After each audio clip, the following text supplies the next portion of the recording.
Good morning, Archie. How are you? Good. Thanks for joining us. This is our first in the Meet the Thunder sessions. Off to a little bit of a rocky start this morning, but I see a few people are joining us. And my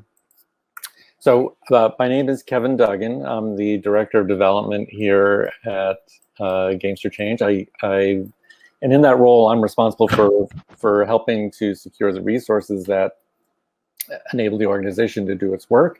And it's always a great opportunity to talk to other folks in the field who are making possible the work that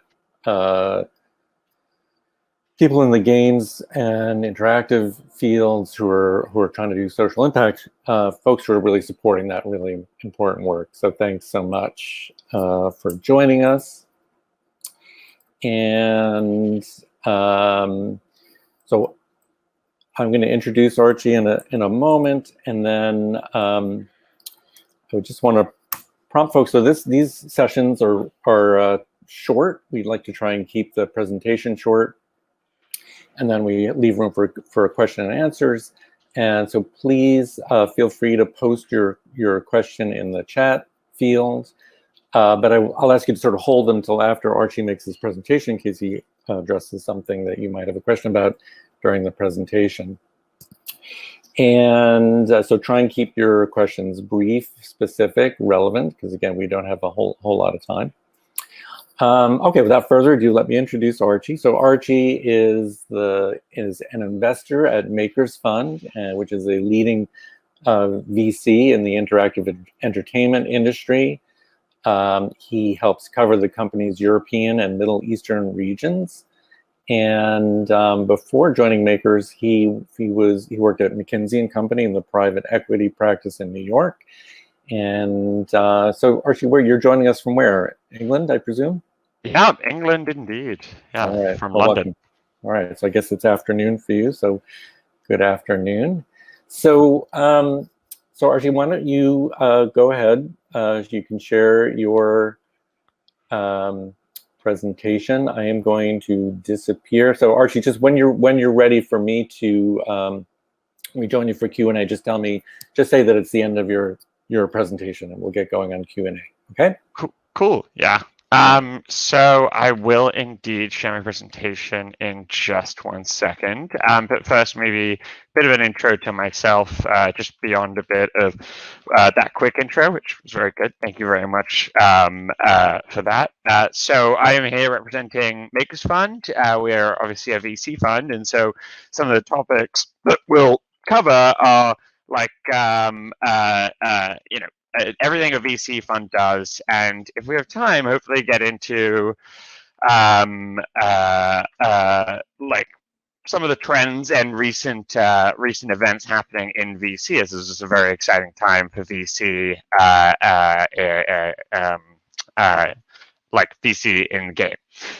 So here I'm just trying to share my presentation. Okay.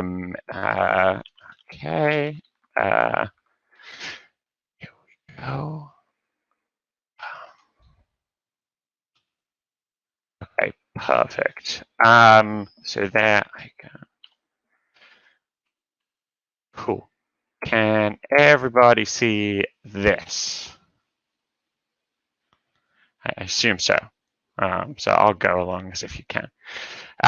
So today I'm going to be talking about basically just what VC is and how it works. This is a brief overview of the session content here. By the way, so first of all, I'll introduce Makers Fund. I'll talk a bit about us, and then I'll go over kind of what VC funding is, because I find in games, like a lot of people don't know necessarily, or there's a lot of misconceptions about VC. So as part of that, I'll kind of compare VC to publishing, which is something I think a lot more people are used to in the games industry. And then we can discuss some of the reasons you might want to get VC funding, and if you do, how to do it. Cool. So beginning with a introduction to myself and Makers. So Makers Fund is a VC fund, obviously. We were founded in 2017, roughly, or at least that's when we started investing. And we primarily invest at what's called seed stage and Series A stage. And if you don't know what that means, I can go into it a bit later. And so we have invested so far in over 70 companies across pretty much every continent. Africa and Antarctica are yet to be on the list, but I think Africa very soon, and Antarctica pretty far off potentially. Yeah,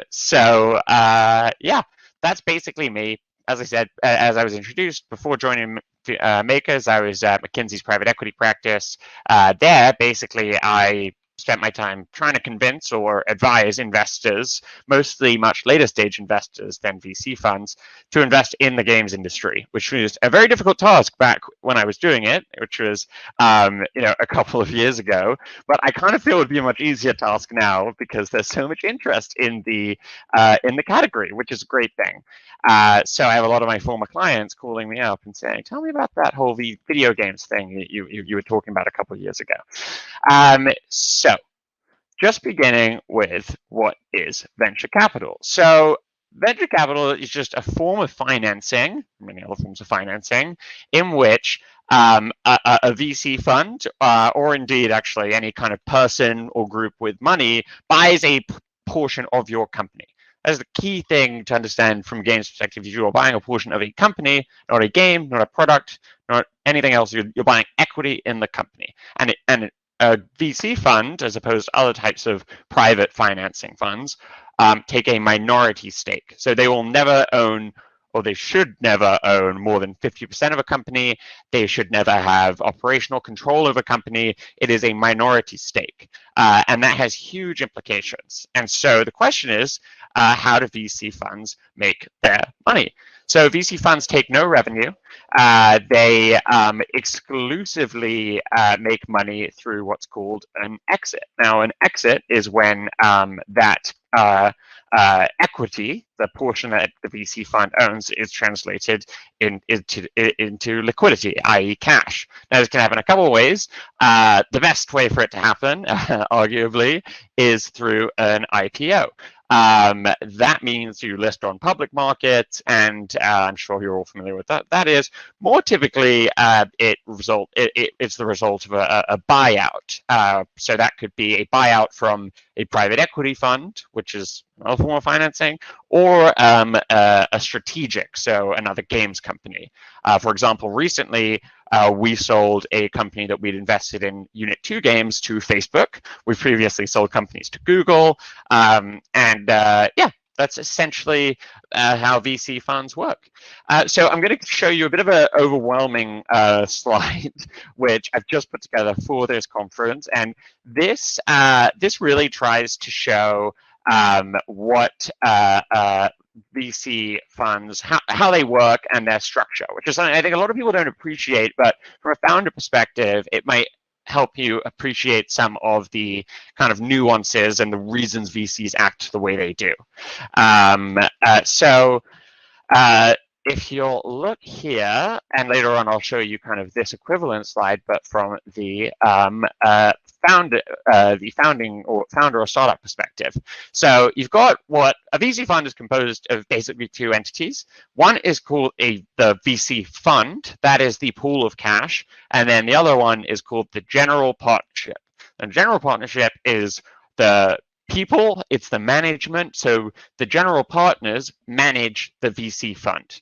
And so kind of going through this from a timeline perspective, you begin kind of, I don't know if you can all see my mouse, but so if let's say I want to set up a VC fund, establish a general partnership, I'll then go and I'll perform fundraising. See, even your investors have investors. So there's a few different categories of people that typically will invest in something like a VC fund. One would be a pension fund. That's a very common source of capital. They have a lot of money, and because public market returns are not as good as they used to be, you see more and more pension funds seeking higher returns in private assets. You'll also see strategics. Our fund has many strategics, that is, other games companies invested. A number of reasons to do that. You get to kind of get an ear to the ground on what's happening. It's potentially a good pipeline to meet companies if you want to acquire them, although that can get dicey, and so for It Makes Fun, we're always very careful about the information we share with strategics. There are sometimes restrictions. There's a whole bunch of other kind of high net worth individuals. FO stands for family offices, asset managers. Basically, LPs are people with lots and lots of money, or groups with lots and lots of money, and they invest into the VC fund. The VC fund is then managed by the general partner. And I think when most people think about VC, they think about this part here, investing, which is a big part of what we do. So the way investing works is you go out and you'll source companies. So all of these little guys here are startups. And so I'll go out and I'll meet probably hundreds of startups a year, if not likely even over 1,000. Out of those, you'll do an initial evaluation. I'll tell you some of those criteria. And then for the ones that you think are exciting prospects, you'll do commercial due diligence. That's where you research a company heavily. And then out of those commercial due diligences, you'll make a first investment decision. Okay, we want to invest in this team. We back this company. Now, I should say these ratios are not correct. Like, if you're trying to count these and say, okay, for every, 7 companies we DD, we'll make an investment decision on, that is the ratio is much closer to kind of 1 in 100, or I think we last looked at it and it's like, of the ones that we DD, it's single digit percentages, let alone the ones that we source and initially evaluate. So this is a big drop off. And then, assuming you guys can agree on terms, you and the startup, you'll make a final investment decision based on those terms. You do a lot of legal due diligence, you draft long-form agreements, etc., and then the company joins your portfolio. We call our portfolio the Makers family because we support them, they support each other. It's actually a really nice vibe, and it's really cool to see some of the kind of partnerships that come from having such an eclectic portfolio. One of the things I should say about us, we are exclusively investing in interactive entertainment, but that doesn't mean all of our companies are games content companies. We do invest in content companies, but we also invest in everything from middleware, game engines, esports related things sometimes, really like anything that relates to interactive entertainment. So for example, we're very excited about interactive live stream. As a category, and so we've invested in a couple of companies there, and then hopefully after some time you exit, and that's when you make your money. So what's interesting is that VC funding in games has absolutely exploded in games over the last couple of years, and there's a few reasons for this. And by the way, this would be even. I only got data for 2018 here, but you can only imagine if this was data from 2020, which is really, really hyped. So if you'll permit me, I'll say, so this is like total, I think it's capital invested. And not only that, but the valuations have risen for them. Right, makes sense. There are periods that are under kind of valued, clearly. I would say that Europe is kind of a bit misrepresented here, and this is shifting. So, for example, Turkey, the Middle East, has emerged as a real games hub, but and LATAM has had its first games unicorn. A unicorn is a startup that reaches $1 billion valuation. But typically, Europe and the US have been the kind of core areas for VC funding, but I actually think a lot of the exciting opportunities, that's changing. So as I mentioned, it's not just games, it's everything, right? So you do have mobile games, but you have a lot of even more investment in gaming software, for example. If you look at there, it says, 6.5 billion invested in game software. It's, quite a bit. And then you have everything from, development tools, other game categories. So, there's a whole ecosystem around games. So this is where kind of a bit more detail on where VC funding fits in. So this is the lifetime of a company along here, and this is roughly the funding amount amount of money. So VC can cover a very broad stretch. Normally, when a company is very young, they'll get what's called angels or friends and families to put in a bit of money just to get the company going. VC funds are on this. Now, as I said, makers fund typically fits in at seed or Series A, but if you'll if you do some research, you'll find a bunch of companies actually run the gambit and do much later stage investments. Then you get into other fund types, private equity funds, hedge funds, growth equity. We can talk about that later.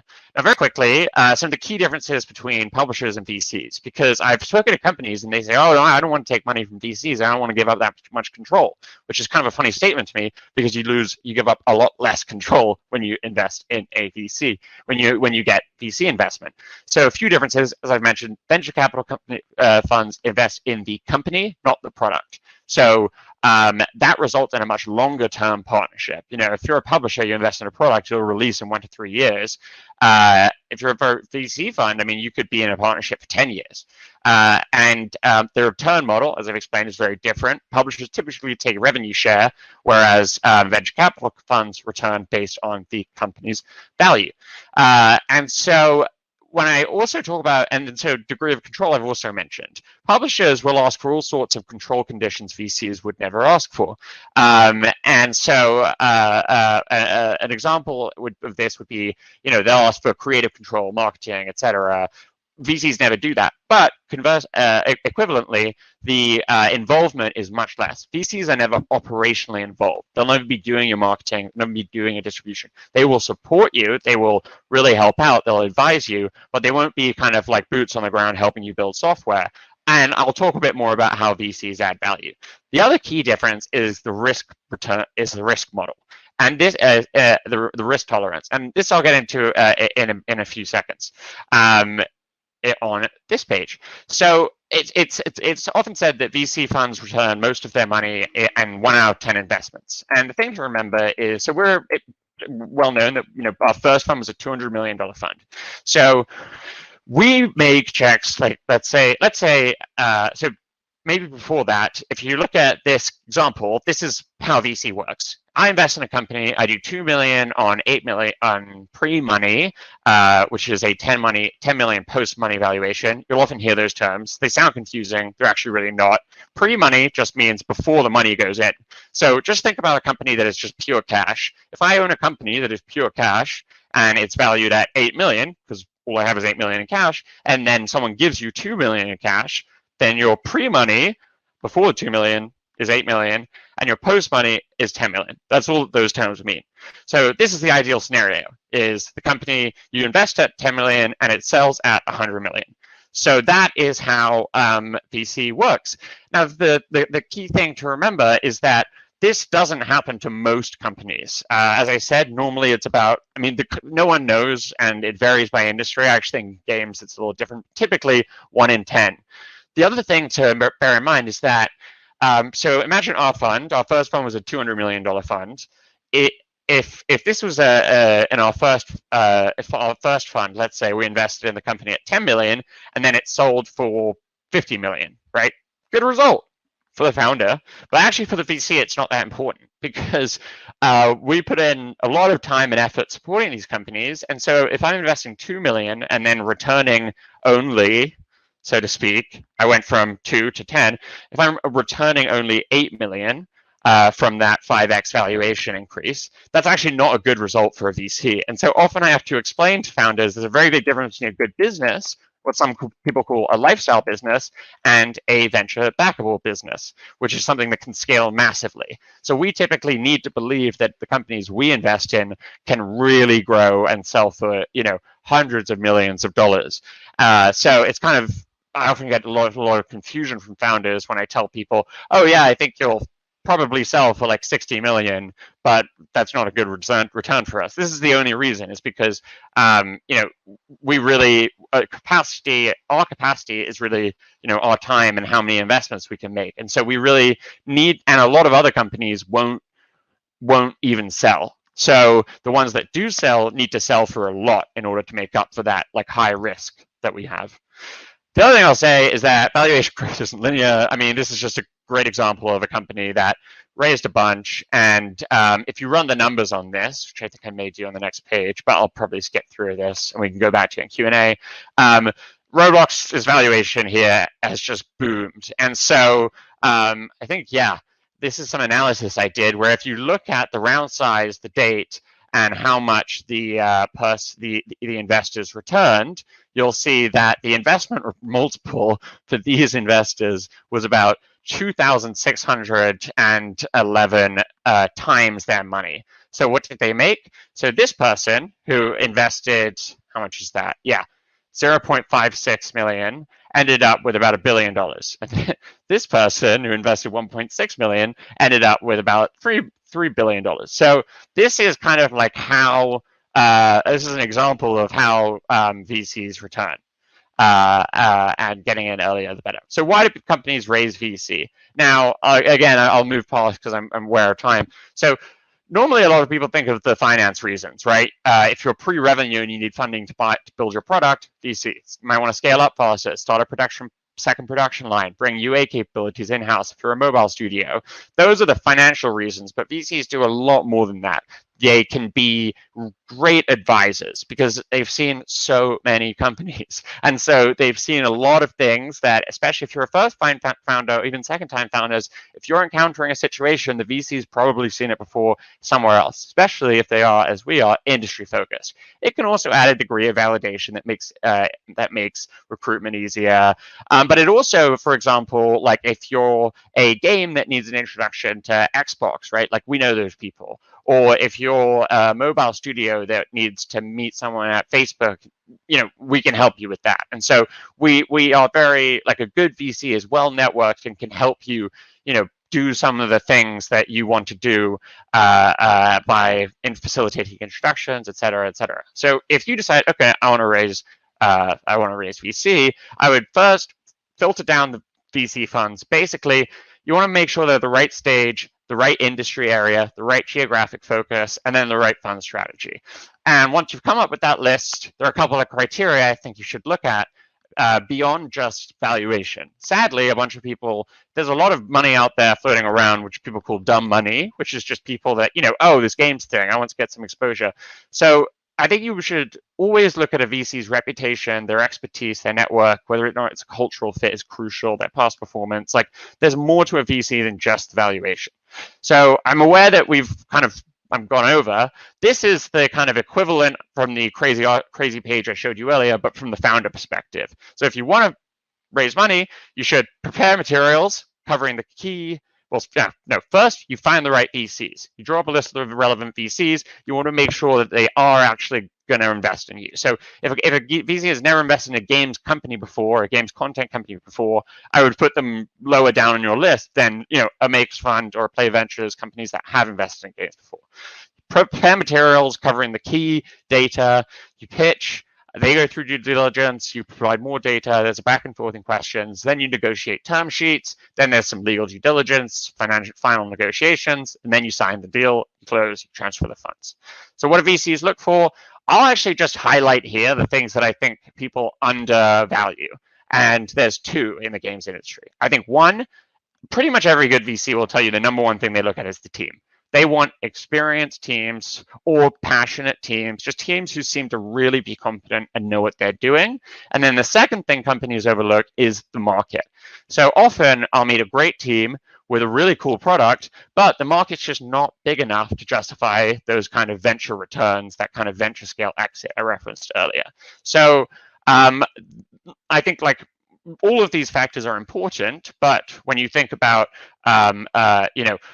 what VCs are looking for, and typically what I see overlooked in pitch decks, it's typically an awareness and recognition of the market size, and then a real emphasis on team.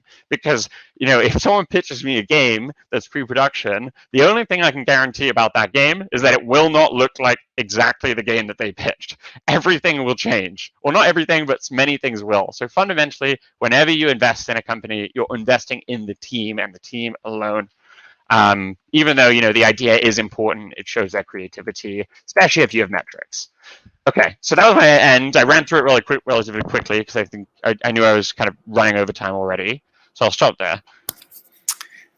Thank you so much, Archie. That was like a really amazing sprint through the world, through the VC world, and it's great. I mean, I learned so much.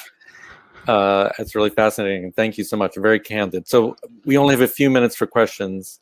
So I'll just quickly start. So, you know, our community that comes to this festival, many of them are obviously as interested in social impact and social good as they are in whatever.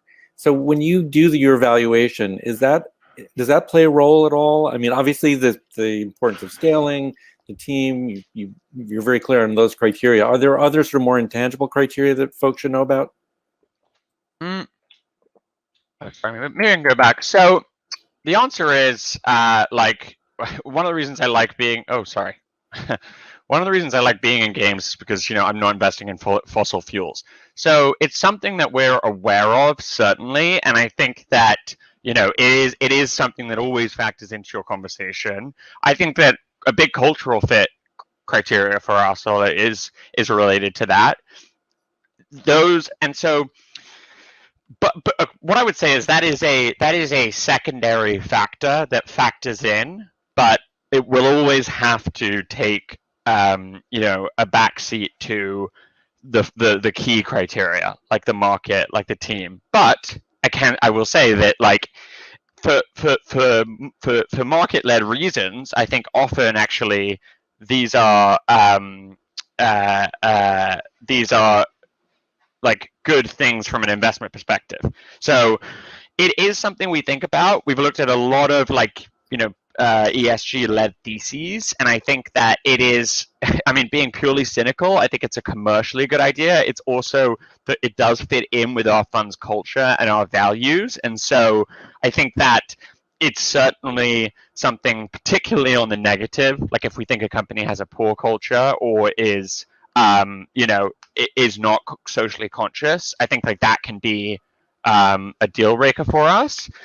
So it's definitely something that comes into our conversations, but it could never be, you know, we would never invest in a company solely because of its social impact. And so I only mentioned publishing here, but, you know, you'll meet lots of other funders, but other than equity and VC, you have, you know, grant funding, publishers, debt, etc. So if you're really looking to finance something that's purely socially driven, I think that grant funding is your best option.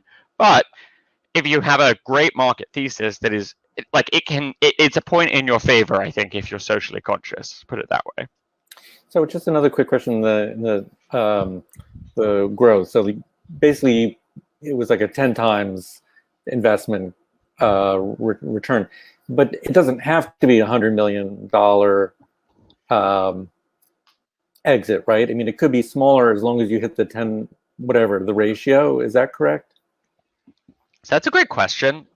So that's actually it's a hard one. It's a more complicated answer. So the answer is kind of. So we have like I said, $200 million fund. Okay, and let's imagine we invested in 200 companies at 10 million, or 200 companies at $1 million, and they all returned 10x, right? So that would be a kind of pretty good return. The problem is it's very hard to invest in and support 200 companies, right? And so actually absolute return matters a lot.